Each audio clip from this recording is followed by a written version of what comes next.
जहाँ तक मेरे कॉल्स की बात है, तो इसमें मैं एक नाम जो सजेस्ट करना चाहूँगी आज के लिए, that would be Divi's lab. Divi's lab के फ्यूचर्स को हम लॉन्ग कर सकते हैं, जो कि 6666 के करीब है।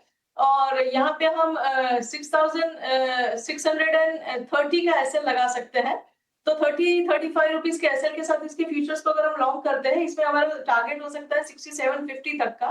तो डिविस लैब के फ्यूचर्स को लॉन्ग करेंगे। और दूसरा जो मेरा कॉल मैं देना चाहूंगी, that would be in Coforge. Coforge 1800 के आसपास पे है फ्यूचर्स पे। इसको भी हम लॉन्ग कर सकते हैं। मेरे हिसाब से यहाँ पे मोमेंटम जो बना है पिछले 2-3 दिन से, वो कंटिन्यू होता हुआ दिखाई देना चाहिए। और ये काउंटर जो है 1820 और 1840 की तरफ जाता हुआ दिखाई देना चाहिए हमें विद इन अ डे और टू। इसमें हम एसएल के तौर पे 75 के नंबर को ध्यान में रखेंगे।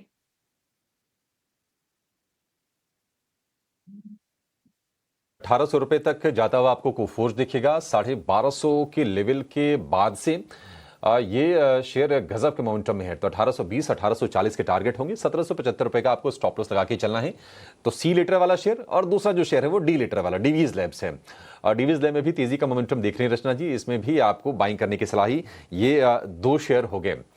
रचना जी, आप लगे हाथ में जरा जना स्मॉल फाइनेंस बैंक को लेकर व्यू दीजिए। बैंक ने यूनिवर्सल बैंकिंग लाइसेंस के लिए अप्लाई कर दिया है आरबीआई के पास, और 2 सत्र से हम जबरदस्त तेजी देख भी रहे हैं। इसको लेकर क्या व्यू होगा आपका? And this is about Jana Small Finance Bank, right? Ji ji. Yeah. Jana Small Finance Bank में as of now the price that we are sitting at around is 520. यहाँ पे एक आध दिन की प्राइस एक्शन देखे तो काफी स्ट्रेंथ दिखाया है काउंटर ने। और अगर थोड़ा लंबा नजरिया देखे तो it has been basically in a sideways range. करीब अक्टूबर 2024 से लेके अभी तक का इसका रेंज था, जिसमें से ब्रेकआउट करने की तैयारी में अब ये काउंटर है। जैसे ही 525 के ऊपर क्लोजिंग देने लगेगा, तो that would constitute breakout of a multi month range, जो इस काउंटर को फिर 590 एंड 600 प्लस की तरफ लेके जा सकता है। 480 के ऊपर जब तक ये बना रहेगा और 525 के ऊपर क्लोजिंग देगा, तो ये ब्रेकआउट जो है वो फ्रक्टिफाई होता हुआ कहलाएगा। जी बिल्कुल, इम्पोर्टेंट लेवल्स जना स्मॉल फाइनेंस बैंक की रचना मैम बताते हुए। लेकिन good morning Raj sir, Sharad here. Raj sir, यहाँ पे ऑफकोर्स सेक्टरली देखें तो ऑफकोर्स थोड़ी चर्न्स भी देखने मिल सकती है। एक अच्छी रनअप जो है बहुत सारे सेगमेंट्स में देखने मिली है। अब कंसोलिडेशन में भी बाजार आ सकता है, थोड़े दिन के लिए एक ब्रीदर आ सकता है। लेकिन यहाँ पे कोई सेक्टरल चर्न में कुछ अपमूव देखने के लिए और एक्स्ट्रा अपमूव या कहीं नई अपमूव देखने के लिए कोई सेक्टर्स आपके नज़र में है?